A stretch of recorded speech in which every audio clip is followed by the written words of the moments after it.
పోచంపాడు స్కూల్లో నిన్నటి రోజు మిలాదున్ నబీ ఆప్షనల్ మన జనరల్ హాలిడే ఉండడం వల్ల హాలిడే సందర్భంగా స్కూల్ క్లోజింగ్లో ఉంది. మరి రాత్రి సమయంలోనో ఎప్పుడో ఎవరో ఆకతాయిలు వచ్చి మన పోచంపాడు హై స్కూల్లో ఉన్నటువంటి క్లాసులలో అన్నింటిలో కూడా చార్ట్స్ని, అదేవిధంగా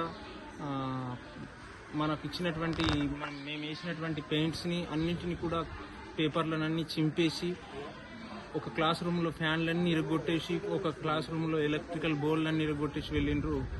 అసలు ఈ విషయంలో గ్రామ ప్రజలు కొంచెం పట్టించుకొని భవిష్యత్తులో ఇటువంటి జరగకుండా చూడాల్సిందిగా గ్రామ కమిటీని విజ్ఞప్తి చేస్తుంది.